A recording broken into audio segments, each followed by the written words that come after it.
ಪ್ರಿಯ ವಿದ್ಯಾರ್ಥಿಗಳಿಗೆ ನಮಸ್ಕಾರ. ಈ ದಿನ ನಾವು ದ್ವಿತೀಯ PUC ವಿದ್ಯಾರ್ಥಿಗಳ ಕನ್ನಡ ಪಠ್ಯದ 7ನೆಯ ಪದ್ಯಭಾಗ ಬೆಳಗುಜಾವ ಅಂತಕ್ಕಂತಹ ಪದ್ಯವನ್ನು ಚರ್ಚೆ ಮಾಡೋಣ. ಕವಿ ದತ್ತಾತ್ರೇಯ ರಾಮಚಂದ್ರ ಬೇಂದ್ರೆಯವರು. ಮೊದಲಿಗೆ ಕವಿಕೃತಿ ಪರಿಚಯ ಅಥವಾ ಕವಿಕಾವ್ಯ ಪರಿಚಯವನ್ನು ನೋಡೋಣ. ದ.ರಾ ಬೇಂದ್ರೆಯವರು 1896ರಲ್ಲಿ ಜನಿಸ್ತಾರೆ. 1981ರವರೆಗೆ ಅವರು ಬದುಕಿದ್ರು ಅಂತಕ್ಕಂಥದ್ದು.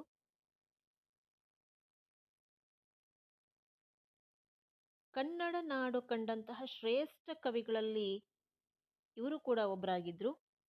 ಇವರ ಕಾವ್ಯನಾಮ ಅಂಬಿಕಾತನಯ ದತ್ತ ಅನ್ನುವಂಥದ್ದು. ಸಾಧನಕೇರಿ ಬೇಂದ್ರೆಯವರ ಕಾವ್ಯಕ್ಕೆ ಪ್ರೇರಣೆ ನೀಡಿದಂತಹ ಒಂದು ವಾಸವಾಗಿದ್ದ ಊರು. ಹೋಗಿದ್ದೆ ನಾನು ಸಾಧನಕೇರಿ ಅವರ ಮನೆಗೆ ಹೋಗಿ ಬಂದೆ. ನಿಜವಾಗ್ಲೂ ಕೂಡ ಅವರಿಗೆ ದೊರೆತಿರ್ತಕ್ಕಂತಹ ಪ್ರಶಸ್ತಿಗಳು, ಆ ಒಂದು ಗೌರವಗಳನ್ನ ಅಲ್ಲಿ ಶೋಕೇಸ್ನಲ್ಲಿ ಇಟ್ಟಿದ್ದಾರೆ. ನೋಡ್ತಾ ಇದ್ರೆ ನಿಜವಾಗ್ಲೂ ಕೂಡ ಅವರಲ್ಲಿ ಇದ್ದಾರೆ ಇವತ್ತಿಗೂ ಕೂಡ. ಅವರ ಭಾವನೆಗಳು, ಆ ಒಂದು ಪದಕಗಳ ಮೂಲಕ ಆ ಜ್ಞಾನಪೀಠ ಪ್ರಶಸ್ತಿಯನ್ನ ನೋಡುವಾಗ್ಲಂತೂ ಕೂಡ ನನಗೆ ನಿಜವಾಗ್ಲೂ ಕೂಡ ಸ್ವರ್ಗದ ರೀತಿಯಲ್ಲಿ ಅನಿಸ್ತು. ಅವರ ಸಾಧನಕೇರಿ ಅವರ ಮನೆಗೆ ನಾವು ಭೇಟಿ ನೀಡಿದಾಗ ನಿಜವಾಗ್ಲೂ ಕೂಡ ನಾವು ಧನ್ಯರು ಅನ್ನುವಂಥದ್ದು. ಅವರ ಕಾಲಘಟ್ಟದಲ್ಲಿ ಬದುಕಿಲ್ಲ, ಆದರೆ ಅಂತಹ ಶ್ರೇಷ್ಠ ಕವಿಯ ಒಂದು ಅವರ ವಾಸವಾಗಿದ್ದಂತಹ ಒಂದು ಮನೆಯನ್ನ ಪ್ರವೇಶ ಮಾಡ್ತೀವಲ್ಲ, ಅದರಲ್ಲಿರುವಂತಹ ಅನುಭವ ನಿಜವಾಗ್ಲೂ ಕೂಡ ಅತ್ಯಂತ ಆನಂದದ ತುತ್ತ ತುದಿಗೆ ಹೋಗುವಂಥದ್ದು. ಕನ್ನಡದ ಅಭಿಮಾನಿಗಳು ಅಲ್ಲಿ ಒಂದು ಸರಿ ಹೋಗಿ ಬರಬೇಕು. ಬರೀ ಅವರು ದ.ರಾ ಬೇಂದ್ರೆಯವ್ರ ಬಗ್ಗೆ ಅಂತಲ್ಲ, ಇಡೀ ನಮ್ಮ ಕನ್ನಡ ಸಾಹಿತ್ಯವನ್ನ ಬೆಳೆಯೋದಕ್ಕೆ ಉತ್ತುಂಗದ ಶಿಖರಕ್ಕೆ ತಂದು ನಿಲ್ಲಿಸಿದಂತಹ ಕೀರ್ತಿ ಇರುವಂತಹ ಯಾವುದೇ ಸಾಹಿತಿಗಳ ಮನೆಗೆ ಭೇಟಿ ಕೊಡಿ ಅಥವಾ ಅವರನ್ನ ನೆನೆಸ್ಕೊಳ್ಳುವಂತಹ ಕೆಲಸವನ್ನ ಮಾಡಿದ್ರೆ ಸಾಕು, ನಾವು ಕನ್ನಡವನ್ನ ಉಳಿಸುವಂತ ಪ್ರಯತ್ನ ತನ್ನಷ್ಟು ತಾನೇ ಆಗುತ್ತೆ ಅನ್ನುವಂಥದ್ದು ನನ್ನ ಒಂದು ಅಭಿಪ್ರಾಯ. ಅದೇನೇ ಇರಲಿ, ಈಗ ಕವಿಕಾವ್ಯ ಪರಿಚಯಕ್ಕೆ ಹೋಗೋದಾದ್ರೆ, ಅವರ ವಾಸವಿದ್ದಂತಹ ಊರು ಸಾಧನಕೇರಿಯ ಒಂದು ಮನೆ.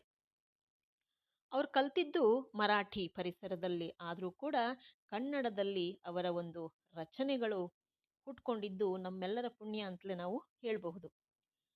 ಧಾರವಾಡದಲ್ಲಿ ಗೆಳೆಯರ ಒಂದು ಗುಂಪನ್ನ, ಅಂದ್ರೆ ಗೆಳೆಯರ ಬಳಗವನ್ನ ಕಟ್ತಾರವರು. ಸಾಹಿತ್ಯದ ವಾತಾವರಣ ಬೆಳೆಯೋದಕ್ಕೆ ಆ ಒಂದು ಪರಿವಾರ ಅವರಿಗೆ ಹೆಚ್ಚು ಒಂದು ಪ್ರೋತ್ಸಾಹವನ್ನ ನೀಡ್ತು ಅಂತ ನಾವಿಲ್ಲಿ ಭಾವಿಸಬಹುದು. ಕೃಷ್ಣ ಕುಮಾರಿ, ಗರಿ, ಸಖಿಗೀತ, ಉಯ್ಯಾಲೆ, ನಾದಲೀಲೆ, ಗಂಗಾವತರಣ, ನಾಕುತಂತಿ ಮೊದಲಾದ 20ಕ್ಕೂ ಹೆಚ್ಚು ಕವನ ಸಂಕಲನಗಳನ್ನು, ಹುಚ್ಚಾಟ, ಹೊಸ ಸಂಸಾರ ಮತ್ತು ಇತರ ನಾಟಕಗಳು ಮೊದಲಾದ ನಾಟಕ ಕೃತಿಗಳನ್ನು ಬೇಂದ್ರೆಯವರು ರಚಿಸಿದ್ದಾರೆ ಅನ್ನುವಂಥದ್ದು. ಸಾಹಿತ್ಯದ ವಿರಾಟ ಸ್ವರೂಪ ಬೇಂದ್ರೆಯವರ ವಿದ್ವತ್ ಪ್ರತಿಭೆಯನ್ನ ಸಾರುವ ವಿಮರ್ಶಾ ಗ್ರಂಥ. ಇವರ ವಿಮರ್ಶಾ ಕೃತಿಗೆ ಸಾಹಿತ್ಯದ ವಿರಾಟ ಸ್ವರೂಪ ಅನ್ನುವಂಥ ಹೆಸರು. ಇದಲ್ಲದೆ ಅರವಿಂದರ ಅನೇಕ ಕೃತಿಗಳನ್ನು, ಠಾಕೂರ್, ಕಬೀರ್ ಮೊದಲಾದ ಕವಿಗಳ ಕವಿತೆಗಳನ್ನು ಕೂಡ ದ.ರಾ ಬೇಂದ್ರೆಯವರು ಕನ್ನಡಕ್ಕೆ ಅನುವಾದಿಸಿದ್ದಾರೆ ಅನ್ನುವಂಥದ್ದು. 1943ರಲ್ಲಿ ಶಿವಮೊಗ್ಗದಲ್ಲಿ ನಡೆದಂತಹ ಅಖಿಲ ಭಾರತ ಕನ್ನಡ ಸಾಹಿತ್ಯ ಸಮ್ಮೇಳನದ ಅಧ್ಯಕ್ಷತೆಯನ್ನು ಕೂಡ ಇವರು ವಹಿಸಿಕೊಂಡಿದ್ರು ಅನ್ನುವಂಥದ್ದು. 1968ರಲ್ಲಿ ಪದ್ಮಶ್ರೀ ಪ್ರಶಸ್ತಿಯನ್ನ, 1973ರಲ್ಲಿ ಭಾರತೀಯ ಜ್ಞಾನಪೀಠ ಪ್ರಶಸ್ತಿಯನ್ನು ಕೂಡ ಇವರು ತಮ್ಮ ಮುಡಿಗೇರಿಸಿಕೊಂಡಿರುವಂಥದ್ದು ಅತ್ಯಂತ ಶ್ರೇಷ್ಠವಾದಂತಹ ಒಂದು ಘಳಿಗೆ ಅಂತ ಹೇಳಿ ನಾವು ಭಾವಿಸ್ಕೊಳ್ಬೇಕಾಗತ್ತೆ. ಬೇಂದ್ರೆಯವರದು ನವನವೋನ್ಮೇಷ ಶಾಲಿನಿಯಾದಂತಹ ಪ್ರತಿಭೆ. ಉತ್ತರ ಕರ್ನಾಟಕದ ಆಡು ಭಾಷೆಯ ಲಯ, ಶಬ್ದ ಸಂಪತ್ತು, ಗಾದೆ ಮಾತು, ಧ್ವನಿ ಶಕ್ತಿ ಪೂರ್ಣ ರೂಪದಲ್ಲಿ ಬಳಸಿಕೊಂಡು ಕಾವ್ಯಕ್ಕೆ ಹೊಸ ರೂಪವನ್ನು ಕೊಟ್ಟವರಲ್ಲಿ ಪ್ರಮುಖವಾದಂತಹವರು ದ.ರಾ ಬೇಂದ್ರೆಯವರು. ಯಾಕೆ ಅಂತ ಹೇಳಿದ್ರೆ, ಅವರ ರಚನೆಗೆ ಒಳಪಟ್ಟಂತಹ ಕವಿತೆಗಳಾಗ್ಲಿ ಅಥವಾ ಪದ್ಯಗಳಾಗ್ಲಿ ನಾವು ಹಾಡಬೇಕು ಅಂತ ಪ್ರಯತ್ನ ಪಟ್ರೆ ಖಂಡಿತವಾಗ್ಲೂ ಅದಕ್ಕೆ ವಾದ್ಯದ ಅವಶ್ಯಕತೆ ಇಲ್ಲ ಅನ್ಸುತ್ತೆ. ಅವರ ಆ ಒಂದು ರಚನೆಯಲ್ಲಿಯೇ ಅವೆಲ್ಲವೂ ಮೇಳೈಸಿರುತ್ತೆ ಅನ್ನುವಂಥದ್ದು. ಇಲ್ಲಿ ಬೇಂದ್ರೆಯವರು ಜಾನಪದ ಲಯದಲ್ಲಿಯೂ ಕೂಡ ರಚನೆಯನ್ನ ಮಾಡಿದ್ದಾರೆ. ಆ ಒಂದು ಗತ್ತಿನ ಮೂಲಕ ನವೋದಯದ ಕಾವ್ಯವನ್ನ ಅತ್ಯಂತ ಎತ್ತರ ಉಚ್ಛ್ರಾಯ ಒಂದು ಸ್ಥಿತಿಗೆ ಒಯ್ದವರಲ್ಲಿ ಇವರು ಪ್ರಮುಖರು ಅನ್ನುವಂಥದ್ದು.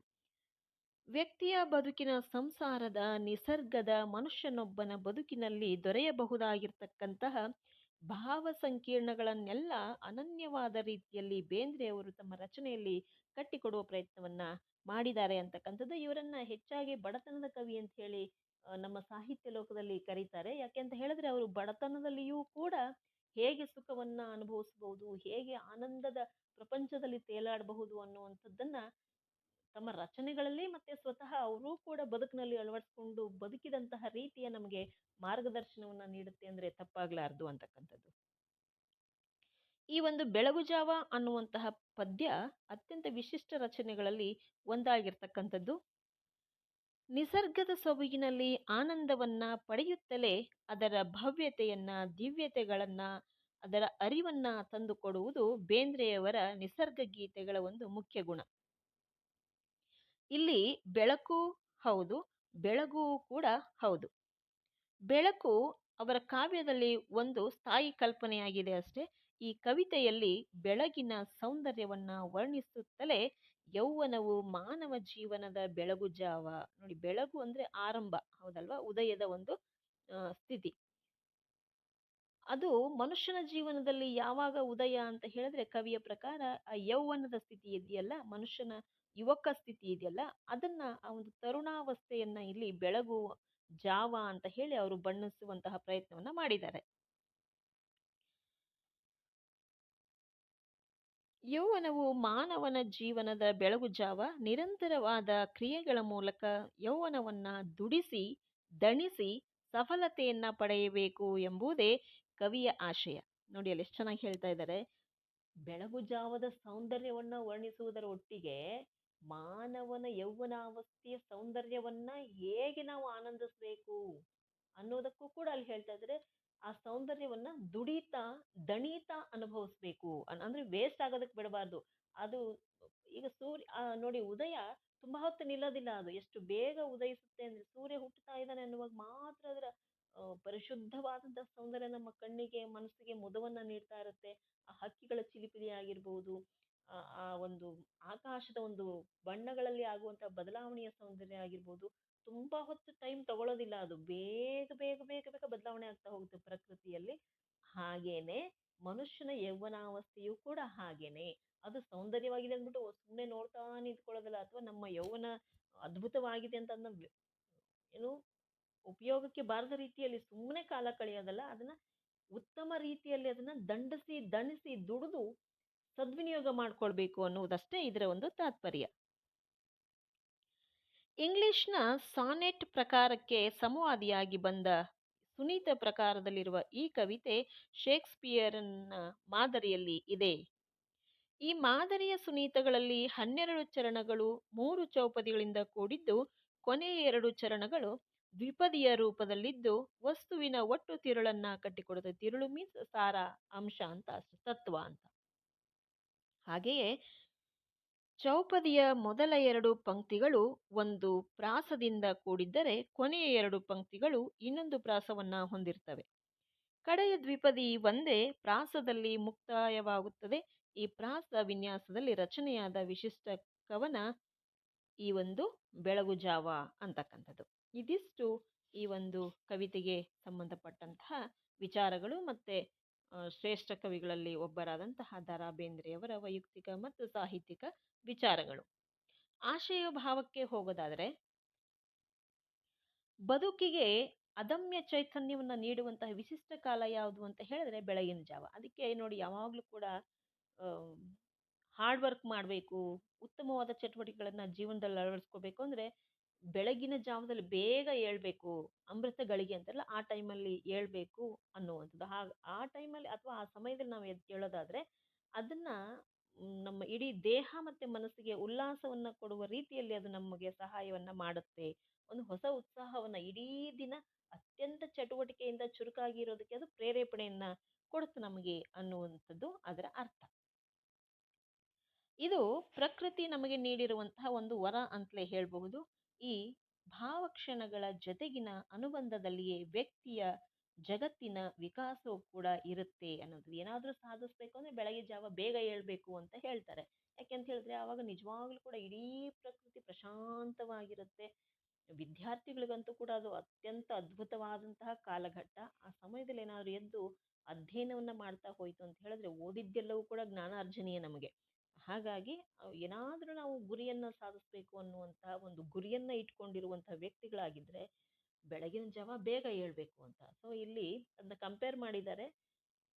ವ್ಯಕ್ತಿಗಳ ಅಥವಾ ಮಾನವನ ಯೌವನಾವಸ್ಥೆ ಇದೆಯಲ್ಲ ಅದನ್ನ ಬೆಳಗಿನ ಜಾವ ಅಂತ ಅಂದ್ರೆ ನಮ್ಮ ಇಡೀ ಜೀವಿತಾವಧಿಯನ್ನ ನಾವು ಉತ್ತಮವಾದ ಸ್ಥಿರವಾದಂತಹ ಒಂದು ಸಾಧಿತವಾದ ಜೀವನವನ್ನ ನಡೆಸಬೇಕು ಅಂದ್ರೆ ಈ ಬೆಳಗು ಜಾವ ಈ ಯೌವನಾವಸ್ಥೆಗೆ ಕಾಲಿಟ್ಟ ತಕ್ಷಣವೇ ನಮ್ಮ ಜೀವನದ ಹೋರಾಟ ಹೇಗಿರ್ಬೇಕು ಅಂದ್ರೆ ಏನಾದ್ರೂ ಸಾಧಿಸ್ಬೇಕು ಅನ್ನೋ ಹುಮ್ಮಸ್ಸಿನಲ್ಲಿ ಅತ್ಯಂತ ಚಟುವಟಿಕೆಯಿಂದ ಬುದ್ಧಿವಂತಿಕೆಯಿಂದ ಪ್ರಾಮಾಣಿಕತೆಯಿಂದ ನಾವು ಬದುಕನ್ನ ಸಾಧನೆಯ ಕಡೆಗೆ ನಡೆಸ್ಕೊಳ್ಳುವಂತಹ ಚೈತನ್ಯ ಬಿಸಿ ರಕ್ತದ ಒಂದು ಅವಸ್ಥೆ ಅದು. ಆ ಒಂದು ಬಿಸಿ ರಕ್ತದ ಅವಸ್ಥೆಯಲ್ಲಿರುವಂತಹ ಯುವ ಶಕ್ತಿ ಅದನ್ನ ಸದ್ವಿನಿಯೋಗ ಮಾಡ್ಕೊಳ್ಬೇಕು ಅನ್ನುವಂಥದ್ದು ಈ ಒಂದು ಸಾಲುಗಳ ಅರ್ಥ. ಅದಕ್ಕೆ ಹೇಳ್ತಾ ಇದ್ದಾರೆ ವ್ಯಕ್ತಿಯ ಮತ್ತೆ ಜಗತ್ತಿನ ವಿಕಾಸಕ್ಕೆ ಇದೊಂದು ಅಡಿಪಾಯ ಅಂತ. ಆದರೆ ಆಧುನಿಕತೆ, ಯಂತ್ರವಿಜ್ಞಾನದ ಬೆಳವಣಿಗೆ, ಹೊಸ ಬಗೆಯ ಕಲಿಕೆಯ ಕ್ರಮ ಇವೆಲ್ಲವೂ ಕೂಡ ಮನುಷ್ಯನನ್ನ ಈ ಸುಂದರ ಅನುಭವದಿಂದ ವಂಚಿತರನ್ನಾಗಿ ಮಾಡ್ತಾ ಇದ್ದಾವೆ ಅಂತ. ಈ ಒಂದು ಪದ್ಯ ಯಾವುದೋ ಕಾಲಘಟ್ಟದಲ್ಲಿ ಬರೆದಿರ್ತಕ್ಕಂಥದ್ದು. ಆದ್ರೆ ಎಷ್ಟು ಸತ್ಯ ಅಡಗಿದೆ ನೋಡಿ. ಆಧುನಿಕ ಜಗತ್ತಿನಲ್ಲಿ ಈ ಈ ಕವಿಗಳು ಈ ಒಂದು ಪದ್ಯವನ್ನು ಬರೆಯುವಾಗ ಬಹುಶಃ ಸಾಮಾಜಿಕ ಜಾಲತಾಣಗಳು ಇರಲೇ ಇಲ್ಲ ಬಿಡಿ, ಇರಲೇ ಇಲ್ಲ, ಸಾಧ್ಯನೇ ಇಲ್ಲ. ಎಷ್ಟು ಸತ್ಯಕ್ಕೆ ಹತ್ತಿರವಾಗಿದೆ, ವಾಸ್ತವಕ್ಕೆ ಹತ್ತಿರವಾಗಿದೆ ಈ ಒಂದು ಪದಗಳು ಅನ್ನೋದನ್ನ ನೋಡಿ ಇಲ್ಲಿ. ಈಗಿನ ಆಧುನಿಕ ಜಗತ್ತು ಯೌವನವನ್ನ ಅಂದ್ರೆ ತರುಣಾವಸ್ಥೆಯನ್ನ, ಯುವಕರಲ್ಲಿರುವಂತಹ ಬಿಸಿ ರಕ್ತದ ಹುಮ್ಮಸ್ಸಿನ ಆ ಒಂದು ಶಕ್ತಿಯನ್ನ ಬೇಡವಾದಂತಹ ವಸ್ತುಗಳು ಆಕರ್ಷಣೆಗೆ ಒಳಪಟ್ಟು ನಾವು ನಮ್ಮ ಶಕ್ತಿಯನ್ನ ಹಾಳು ಮಾಡ್ಕೊಳ್ತಾ ಇದ್ದೀವಿ ಅನ್ನೋದನ್ನ ಇಲ್ಲಿ ಹೇಳ್ತಾ ಇದ್ದಾರೆ ನೋಡಿ. ಆ ಸುಂದರವಾದ ಅನುಭವ ಇದೆಯಲ್ಲ, ಯೌವನಾವಸ್ಥೆಯ ಅನುಭವ ಇದೆಯಲ್ಲ, ಅದು ಏನ್ ಮಾಡ್ಲಿಕ್ಕೂ ಕೂಡ ಹಿಂದೇಟ್ ಹಾಕೋದೇ ಇಲ್ಲ. ಬಿಸಿ ರಕ್ತದ ಆ ಒಂದು ಕುದಿತಾ ಇರುತ್ತೆ ಮೈಯಲ್ಲಿ, ನಾನು ಏನ್ ಮಾಡ್ಲಿ ಏನ್ ಮಾಡ್ಲಿ ಏನ್ ಮಾಡ್ಲಿ ಅಂತ. ಅಂತಹ ಶಕ್ತಿಯುತವಾದ ಪವರ್ಫುಲ್ ಏಜ್ ಅದು. ಆ ಒಂದು ವಯಸ್ಸನ್ನ ನಾವು ನಿರಾಯಾಸವಾಗಿ ಸೋಮಾರಿಗಳಾಗಿ ಒಂಥರ ಹೇಗೆ ಅಂದ್ರೆ ಡೆಡ್ ಅನ್ನೋ ರೀತಿಯಲ್ಲೇ ಬದುಕ್ತಾ ಇದ್ದೀವೇನೋ. ರೀಲ್ಸ್ ನೋಡ್ಕೊಂಡು, ಫೇಸ್ಬುಕ್ ನೋಡ್ಕೊಂಡು ಅಥವಾ ಇನ್ನೇನೋ ನೋಡ್ಕೊಂಡು, ಇದು ಇವತ್ತಿನ ಕಾಲಘಟ್ಟಕ್ಕೆ ತುಂಬಾ ಸತ್ಯವಾಗಿದೆ ಅಂತಕ್ಕಂಥದ್ದು. ಸುಂದರವಾದ ಬದುಕನ್ನ ಜೀವವಿಲ್ಲದ ಇಲ್ಲದೆ ಇರುವಂತಹ ವಸ್ತುಗಳಿಗಾಗಿ ನಾವು ಮೀಸಲಿಡ್ತಾ ಇದ್ದೀವಿ. ನಿಜವಾಗ್ಲೂ ಕೂಡ ಇದರಿಂದ ಜಗತ್ತಿನ ವಿಕಾಸ ಖಂಡಿತವಾಗ್ಲೂ ಸಾಧ್ಯ ಆಗೋದಕ್ಕೆ ಅವಕಾಶವೇ ಇಲ್ಲ ಅಂತ ಅನ್ನೋದು ನನ್ನ ಅಭಿಪ್ರಾಯ. ನೀವು ಕೂಡ ಇದನ್ನ ಆತ್ಮಾವಲೋಕನ ಮಾಡಿಕೊಂಡ್ರೆ ಬಹುಶಃ ಉತ್ತಮ ಅಂತ ಅನಿಸುತ್ತೆ. ಇವೆಲ್ಲವೂ ಕೂಡ ಮನುಷ್ಯನನ್ನ ಈ ಸುಂದರ ಅನುಭವದಿಂದ ವಂಚಿತನನ್ನಾಗಿ ಮಾಡ್ತಾ ಇದ್ದಾವೆ. ಏಕೆಂದ್ರೆ ಇವತ್ತಿನ ಎಜುಕೇಶನ್, ಇವತ್ತಿನ ಶಿಕ್ಷಣ ಮಟ್ಟ ಹಾಗೆ ಬರ್ತಾ ಇದೆ. ಶಿಕ್ಷಣ ಮಟ್ಟ ಆಗಿರ್ಬೋದು, ಸಾಮಾಜಿಕ ವ್ಯವಸ್ಥೆ ಆಗಿರ್ಬೋದು, ಅಥವಾ ತಂದೆ ತಾಯಿಗಳಿಗೆ ಸಮಯವೇ ಇಲ್ಲ ಮಕ್ಕಳನ್ನ ಹೇಗೆ ಬೆಳೆಸ್ಬೇಕು ಅನ್ನೋದಕ್ಕೆ. ಏಕೆಂದ್ರೆ ದುಡ್ಡಿಗಿರುವಂತಹ ಮಹತ್ವ ಬೇರೆ ಯಾವುದಕ್ಕೂ ಇಲ್ಲ ಇವತ್ತು. ಜೊತೆನಲ್ಲಿ ಒಂದೇ ಮನೆಯಲ್ಲಿ ಇರ್ತೀವಿ, ಆದ್ರೆ ಮಕ್ಕಳ ಮುಖವನ್ನ ತಂದೆ ತಾಯಿ, ತಂದೆ ತಾಯಿಗಳ ಮುಖವನ್ನ ಮಕ್ಕಳು ಯಾವುದೋ ಒಂದು ಸಮಯದಲ್ಲಿ ಕನಸಲ್ಲಿ ನೋಡಿದ ಹಾಗೆ ನೋಡುವಂತ ಪರಿಸ್ಥಿತಿಗೆ ಬಂದು ನಾವಿವತ್ತು ನಿಂತು ಬಿಟ್ಟಿದ್ದೀವಿ ಅಂತಕ್ಕಂಥದ್ದು. ಹಾಗಾಗಿ ಪ್ರಕೃತಿಯ ಜೊತೆಗಿನ ನಿರಂತರ ಅನುಸಂಧಾನದ ಮೂಲಕ ಬದುಕಿನ ಬೆಳಗು ಜಾವವಾಗಿರುವ ಯೌವನವನ್ನ ಸಾರ್ಥಕಪಡಿಸಿಕೊಳ್ಬೇಕು ಅನ್ನುವಂಥ ಸಂದೇಶವನ್ನ ಕವಿ ಇಲ್ಲಿ ನಿರೂಪಿಸುವ ಪ್ರಯತ್ನವನ್ನ ಮಾಡಿರ್ತಕ್ಕಂಥದ್ದು ಅತ್ಯಂತ ವಿಶಿಷ್ಟವಾದಂತಹ ಸಂಗತಿ. ಇಂಗ್ಲಿಷ್ನ ಸಾನೆಟ್ನ ಸಂವಾದಿಯಾಗಿ ಬಂದ ಕನ್ನಡದ ಈ ಸುನೀತ ಪ್ರಕಾರದಲ್ಲಿ ಈ ಒಂದು ಕವನ ಅರಳಿ ನಿಂತಿದೆ ಅನ್ನುವಂಥದ್ದು. ಇದಿಷ್ಟು ಈ ಒಂದು ಪದ್ಯದಲ್ಲಿ ನಾವು ಕಲಿಯೋದಕ್ಕೆ ಇರಬೇಕಾದಂತಹ ವಿಚಾರಗಳು.